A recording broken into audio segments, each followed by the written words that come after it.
వ్యాపారాలు తగ్గిపోయినాయి. ఒకటి కొంత ఆన్లైన్ వ్యాపారం, రెండోది వచ్చేసరికి పెద్ద పెద్ద మార్ట్ పెట్టేసేసి చాలా ఇబ్బంది అయిపోతుందండి. చిరు వ్యాపారస్తులు కూడా దెబ్బతింటున్నారు. అంటే ఇప్పుడు Colgate company, Pond's company, Wipro company, Hindustan Lever companies ఇవేవైతే ఉన్నాయో ఆ ప్రొడక్ట్స్ మాల్స్ వాళ్ళు ప్రారంభంలో పెట్టి అది అందరికి అలవాటు చేసి క్రమక్రమేణా ఏం చేస్తున్నారంటే వాళ్ళ సొంత ప్రొడక్ట్స్ తయారు చేసి పెడుతున్నారు. ఇప్పుడు వాళ్ళు అంటే వాళ్ళ ప్రోడక్ట్ని అలవాటు చేస్తున్నారు. అంటే కొంత కాలానికి ఆ ప్రోడక్ట్స్ కూడా ఆగిపోతాయి.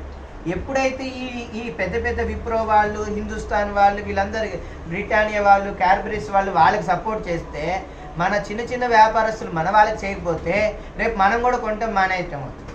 కాబట్టి వాళ్ళకి ఎంతైతే రాయితీ ఇస్తున్నారో, ఎంతైతే డిస్కౌంట్ ఇస్తున్నారో మనకి అలానే ఇవ్వాలి. మాల్ వాళ్ళు డొనేషన్స్ ఇస్తారా? ఇవ్వరు. అవునా? క్యారీ బ్యాగ్ కూడా డబ్బులు తీసుకుంటారు. మన చిల్లర కొట్టే శెట్టి గారిని అడిగితే ఇస్తారు. వినాయకుడిని పెట్టా అంటే డబ్బులు ఇస్తారు. అన్నదానం చేస్తుంటే ఇస్తారు చందా. అవునా కాదా? ఒక కిరాణా షాప్కి వెళ్ళి చింతపండు, పంచదార, కందిపప్పు, కారం 4 రకాల ఐటమ్స్ తీసుకున్నాం. అలా వస్తూ నిమ్మకాయలు కనిపిస్తే నిమ్మకాయలు కొన్నాం, తమలపాకులు కనిపిస్తే తమలపాకులు, పూలు కనిపిస్తే పూలు, కొత్తిమీర కట్ట 10 రూపాయలని అమ్ముతున్నారు, 5 రూపాయలని అమ్ముతున్నారు. మనకు అవసరం లేదు కానీ తాజాగా ఉన్నాయని కొన్నాం. అంటే ఇన్ని కొన్నాం. వీటిలో పళ్ళు కనిపిస్తే మంచిగా ఉంటే అవి 4 కొనుక్కున్నాం. అంటే ఒక కిరాణా షాప్లో ఉన్న ఆయన దగ్గర కొంటే ఎంతమంది తిన్నారు చెప్పండి? ఇక్కడ ఒక సుమారు 6 డజన్ మంది పైన. ఒక పినీస్ కావాలన్నప్పుడు పినీస్కి వెళ్తే అక్కడికి వెళ్తే ఒక పినీస్ మలుతాడు, ఏదో ఒకటి బొట్టు పిల్లడి తాడు, వాళ్ళు కుంకుమ ఏదో తిలకం అంటే తిలకం కొనుక్కొస్తారు. ఎన్ని షాపు వాళ్ళు బాగుపడుతున్నారండి?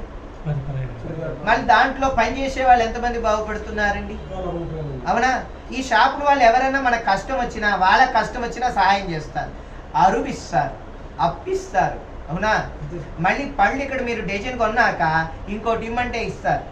పూలు ఇలా కొలిసినాక ఇంకో అంత జానెడు ఇస్తారు, విడి పూలు ఇస్తారు. కూరగాయల షాపులో కొన్నాక వంకాయలు కిలో మీద 2 ఇమ్మన్నా ఇస్తారు.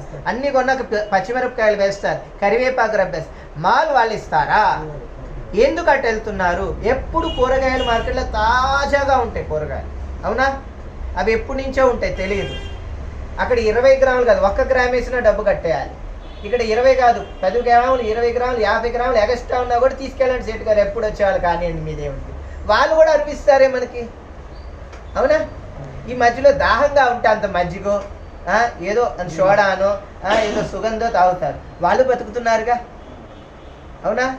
చెప్పండి, ఎంతమంది బతుకుతున్నారు? మిఠాయి కొట్టు కనిపిస్తే మిఠాయి కొంటాం.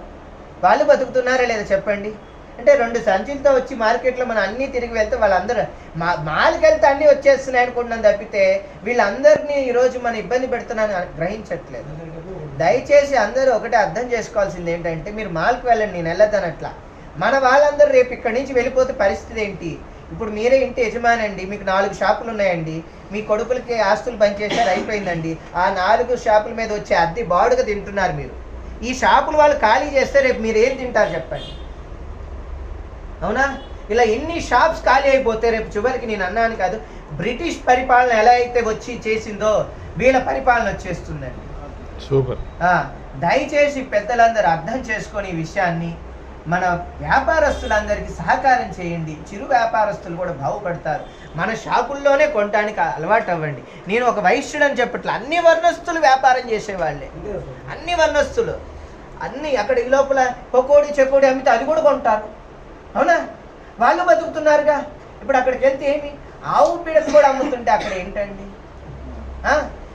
రేపు కొన్నాళ్ళు అయితే బంగారం కూడా అమ్మేస్తారు, బట్టలు అమ్మేస్తున్నారు, ఎలక్ట్రిక్ సామాన్లు అమ్మేస్తున్నారు, శానిటరీ సామాన్లు, మేపులు కూడా అమ్మేసే రోజులు వచ్చేస్తాయి రేపు. వీళ్ళందరూ ఏమైపోతారు?